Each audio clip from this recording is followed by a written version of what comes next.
Kenya hii ni yetu sote.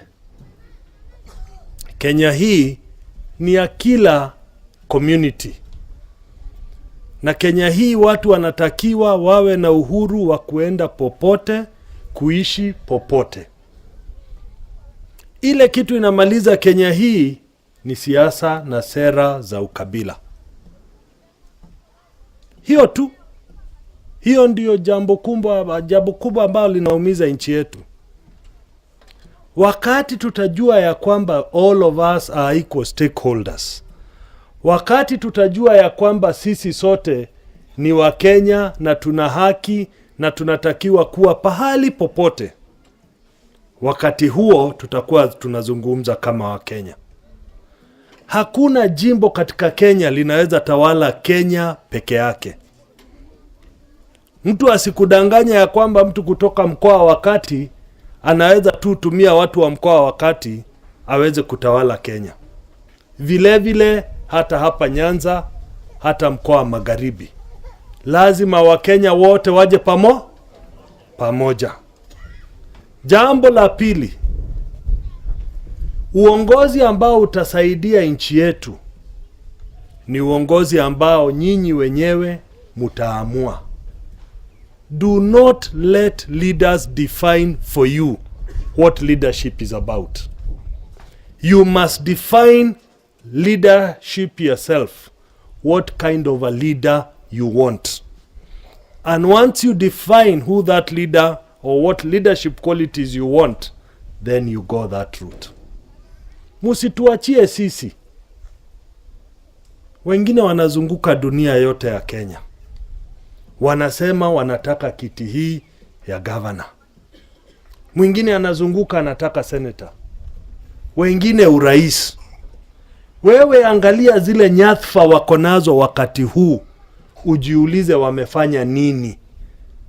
Wengi hakuna kitu wamefanya na wanataka hizo nyadhifa nani anapoteza? Si ni nyinyi? Mtu kama hawezi kuwa diwani, anakuja kupigana na kansula Apudo, hawezani na hiyo kazi. Amekuwa labda mkuu wa halmashauri ya shule, anataka kuwa na we unajua ameangusha shule, na we unafuata yeye nyuma awe diwani. Sasa nani anajidanganya? Ni wewe. Kwa hivyo tuangalie wale wote wanataka hizo nyadhifa, tujiulize wamefanya kazi gani kwa zile positions wamekuwa nazo kwa wakati huu. Na hiyo ni muhimu. If we don't do that, tutaumia miaka ingine 5. Na mimi nitawauliza, hizi pesa zinakuja mashinani za county, msipochagua magovernors wazuri, county reps wazuri, nyinyi ndio mtarudi nyuma. Na nyinyi mnasema mko mwisho ya dunia. Si ndio mnasema dunia ya Alego? Nyinyi ndio mko mwisho. Sasa msipoangalia hiyo mambo, mimi nawaambia nyinyi wenyewe ndio mtakuja kukumbuka niliwaeleza. Let leadership be evaluated. Let the people who employ leadership, na ni nyinyi, define what kind of leadership will propel Kenya.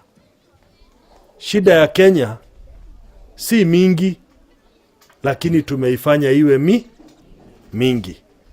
Shida ile kubwa zaidi ni kuona kuwa vijana, na nikisema vijana I mean the youth, hawana ajira. Nyinyi wazee mnawasomesha, mkimaliza hawana makazi, hawana pahali pa kwenda kazi. Hiyo ndio shida kubwa zaidi nchini. Shida ya pili ni njaa, na hatutaki kukubali kuna njaa. Manake sehemu zingine kuna chakula, sehemu zingine na zile mingi hakuna chakula. Na ni lazima nchi ambayo inataka kukubaliwa kama nchi dunia hii iwe ni nchi inaweza patia wananchi wake chakula. Tukitatua hizo mambo mbili, nchi itakuwa imesonga mbele. Yale mambo nimeona hapa, si ya barabara inaanza kula lami pande hii na pande hii, si ni mambo ambayo ingefanyika kitambo sana. Nchi ingekuwa imesonga mbele. Manake pia ni muhimu nyinyi kama wananchi ambao mnalipa ushuru, muone ya kwamba ushuru huo unatumiwa kwa njia ambayo itasaidia kila mtu. Ndio wakati wenzangu walikuwa wanapigana hapa mambo ya ushuru, mimi niliamua miaka 3 iliyopita sitaki kung'ang'ana na raia, nikaanza kulipa ushuru. Manake mambo ya ushuru si mambo ya kujipiga kifua, ni mambo ya kufuata sheria.